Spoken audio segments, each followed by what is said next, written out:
Alrighty, so a couple of days ago, I did a video looking at the best signing for each of these Eastern Conference teams.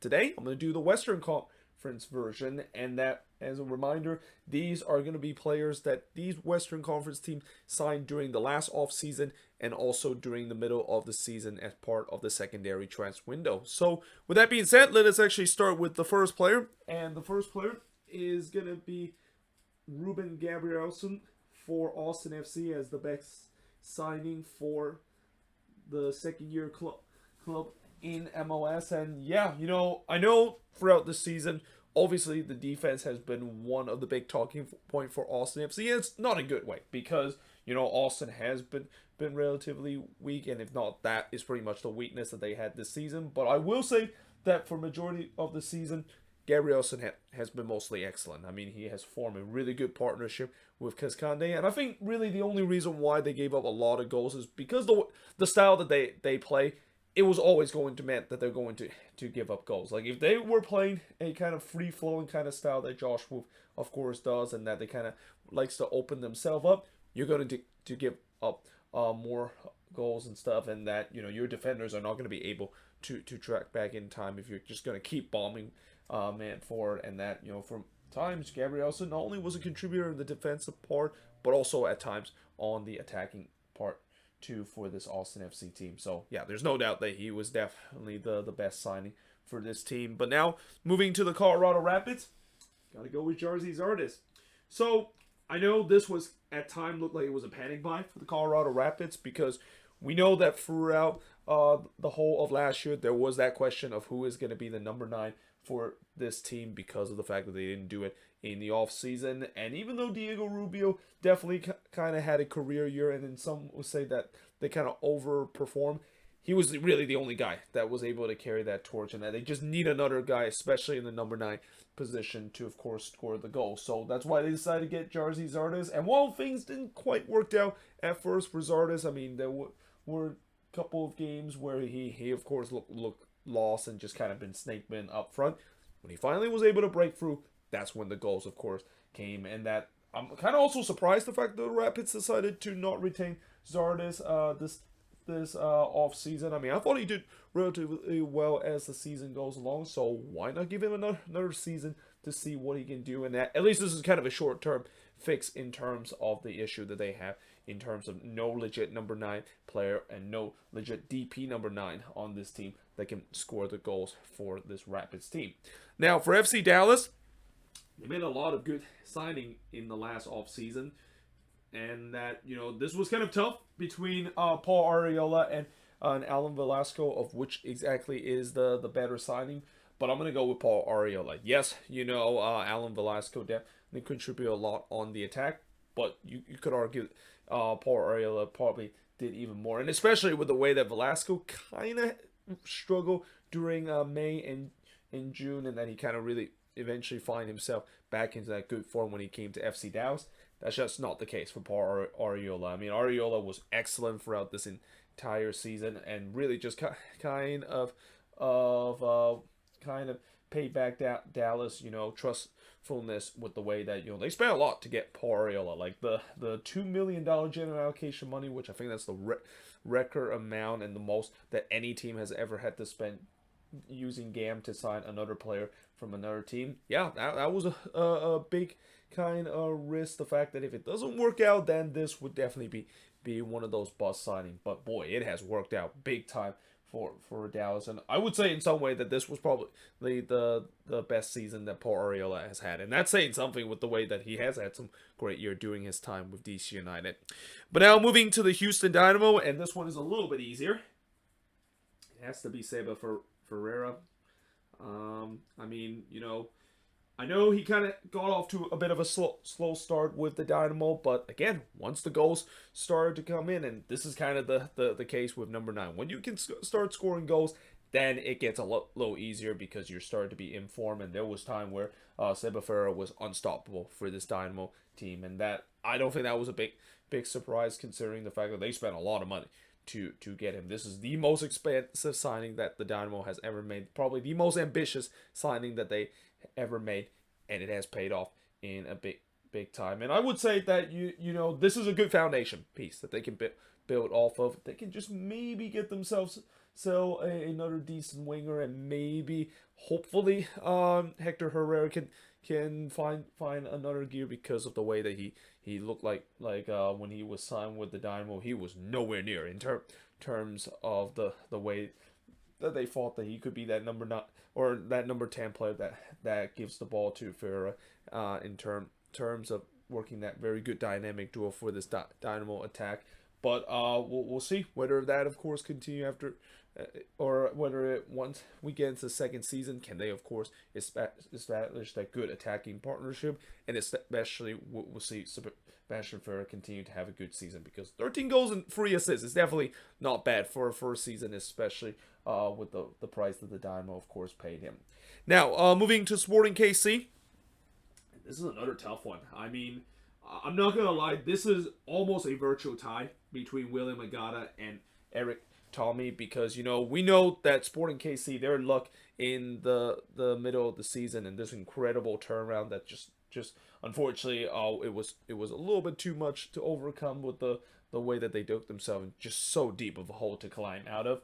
But once they made the signing of William Agata and Eric Tommy, it has completely changed how this team is. This team looked like the Sporting KC team that we saw a year ago, and even a couple of years being one of the best team in the Western Conference, and I think that's going to be the case heading into this season. I mean, having both of these guys continue to show what they can do, it's going to really continue to carry this team. But that being said, you know, Agata, what I will give him the nod, mainly just because he did a little bit more on the attack, but not by much compared to Eric Tommy. I mean, Eric Tommy is more of a midfielder. He's more of a guy that is basically clean up all the mess and be kind of that hard working midfielder we've seen. But with William Agata, you know, just the incredible way that he just bursts into the scenes, and just at times just games after games at least guarantee a goal for the Sporting KC team.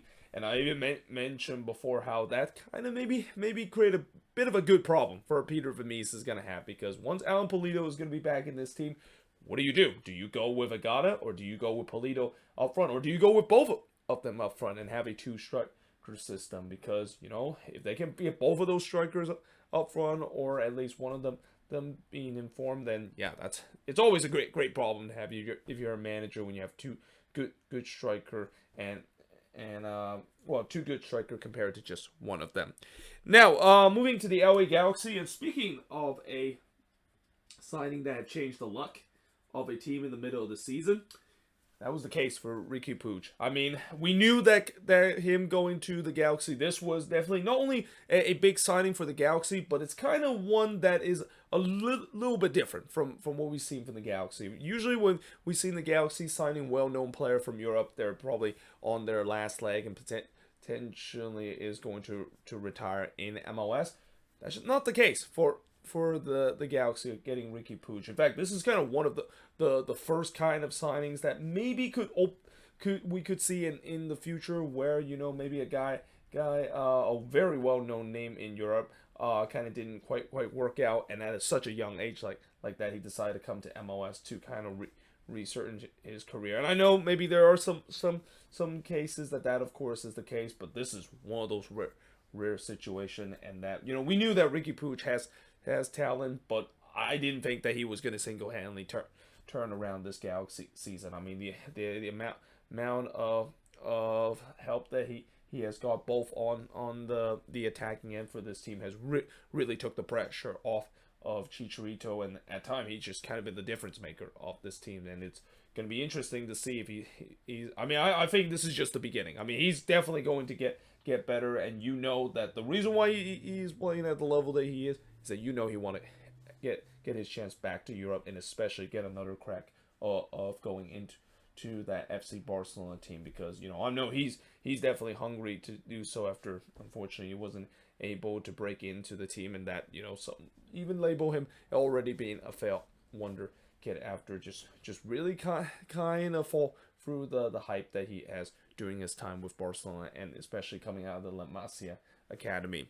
Now, for LAFC, again, this is another tough one, and it's kind of almost like a tie again, but I'm just going to go with Kellen Acosta. I mean, I could have easily gone with Ilya, and I probably should have gone with Ilya because of the way that, Ilya, I think this was probably the best season that he has probably since when he was at his prime doing with Sporting KC, and that was a big shocker too, because when Sporting KC decided to let Ilya walk, they thought that he doesn't have anything left in the tank and that he may be a little bit past it. And what we saw during his time with LAFC was just a complete resurrection of his of the way that he played for Sporting KC during his prime of career. But in the end, I still will go with Kellen Acosta because, for Kellen Acosta, this was a big year for him, because knowing the fact that, he decided to kind of take a bit of a risk, decide not to go to Europe, but instead maybe go to a very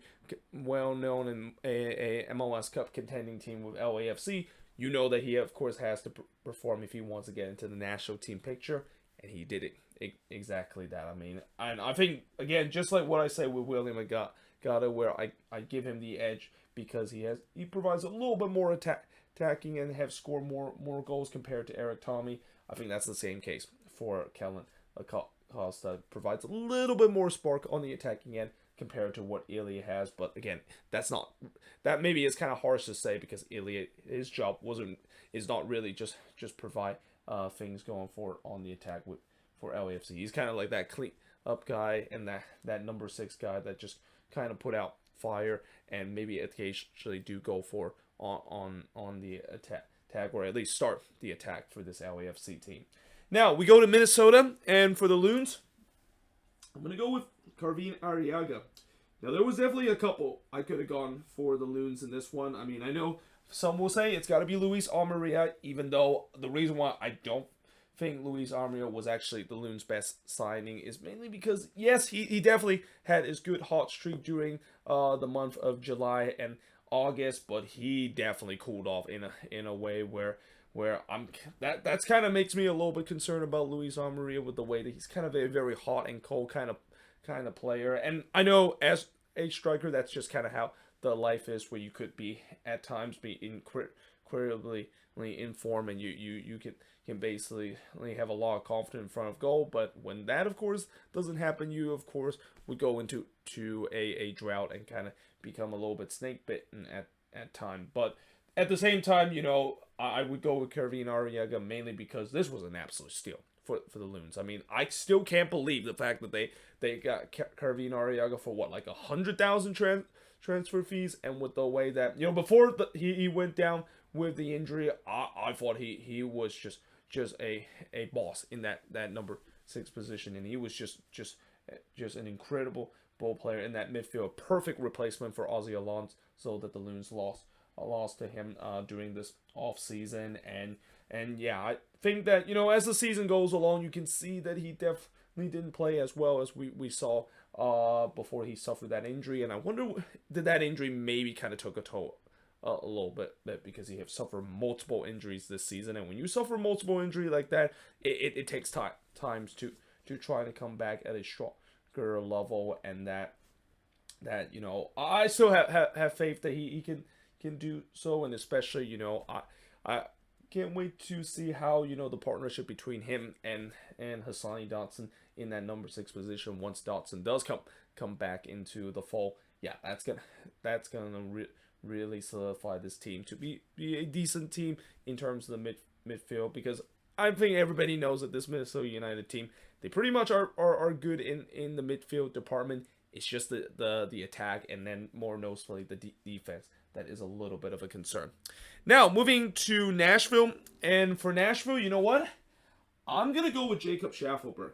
And, for Jacob Schaffelberg, this was a kid that, during his time with TFC, he looked like he was a man that's lost. Like, you can see he was a player that just completely looked lost because of the way that he was shifted to different position. I mean, there's times where he was playing as a wing back, which clearly that didn't work for him, because we know that the position that he likes to play is definitely not wing back. So he decided to get a change of just scenery, decided to go to Nashville SC, and boy, that was probably the best decision in his career, because during his time with Nashville, at least in the first couple of weeks, he really provide a spark to this Nashville team that they desperately needed. Because we know that with this Nashville team, the only attacking spark of this team is Hani Mukhtar, and there's a reason why he won the MVP this year, carrying this team over the top. They really don't have another player that can look as much dangerous as what Mukhtar has bring.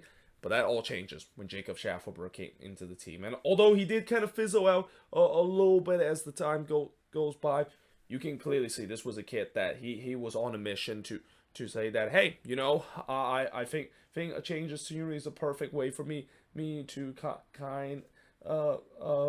reach my potential and show some of the raw talent that I have. And that's kind of the case for Schaffelberg. Him going to Nashville, clearly a place that I think he needs to go, because there was just no way he was going to continue to be with TFC, just kind of either at times rotting on the bench or just playing in a position that he's not supposed to play. And again, just a great example of what happened when a player can go to another team and fits a system very well. Now, for the Portland Timbers, this is a tough one, not because there was a lot of player, or there's a couple of players that I could have chose, but there was really not a lot of players I could have chose, because the Timbers, they didn't really sign a lot of player in this offseason or even in the secondary transfer window. I will say that, good shout to Mascara, their fullback on this team. But I'm gonna go with David Ayala as the best signing for the team. And I know some might even say, well, what about Ivicic? Well, here's the problem with Ivicic. He's already been with this Timbers team, and so that doesn't count as a best signing, even though it kind of technically looked like it with the way that Ivicic. That was the big question heading into this season with Steve Clark no longer there. Can Ivicic, of course, steps up? Which the answer is definitely yes, at least for most of the game. But like I said, he's not a new signing. He's been with the club for a very long time, so it's got to go with David Ayala in this team, even though Ayala hasn't really played a lot for the Timbers. And I know some have said that he could be, of course, the heir of Diego Chara, and we'll see whether that is going to be the case, because I think he's still relatively young, and that I think as Chara is starting to kind of get to that point where I know he is definitely trying his best to defeat Father Time, but like the old saying goes, Father Time is undefeated, and eventually Diego Chara will have to have some limited minutes, and that I think this is where Ayala is going to start to show up to show the Timbers fan why exactly he is a guy that many tout to be the successor of Diego Chara in that number 6 spot.